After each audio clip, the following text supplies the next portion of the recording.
بسم اللہ الرحمن الرحیم۔ السلام علیکم۔ 3 بڑی خبریں، ویڈیو کو اینڈ تک دیکھیں۔ سب سے پہلی خبر یہ ہے کہ دبئی میں جو لوگ بڑی گاڑیاں چلاتے ہیں، ٹرک چلاتے ہیں، مزے چلاتے ہیں، بڑے بڑے جن کے پاس کمرشل گاڑیاں ہیں، ان کو بین لگا دیا گیا ہے دھند کی وجہ سے۔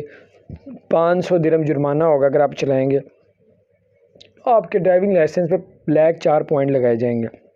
دوسرا، اگر آپ لوگ جو وہاں پہ دبئی میں کاروبار کرنا چاہتے ہیں تو فری آپ کو جگہ ملے گی، فری ویزا بھی ملے گا۔ کیسے؟ فروری میں ایکسپو 2020 ختم ہونے جا رہا ہے، کیونکہ وہ وہاں پہ جگہ ساری خالی ہو جائے گی۔ 200 پلازے ہیں ادھر، اور وہ ویران ہو جائے گی۔ ایکسپو 2020 جب فروری میں ختم ہوگا تو اس کو دوبارہ ایکٹیو کرنے کے لیے اس جگہ کو اب وہ بنا رہے ہیں، ایک بہت بڑا جو ہے وہ بنانا جا رہے ہیں، کیا نام ہے، بزنس پوائنٹ، اور وہاں پہ آپ کو فری جگہ ملے گی، فری ویزے ملیں گے۔ تو اس موقع سے آپ فائدہ اٹھا سکتے ہیں، اور میں نے کہا آپ کے ساتھ شیئر کرو۔ اپنا خیال رکھیں، اور چینل کو سبسکرائب نہیں کیا تو سبسکرائب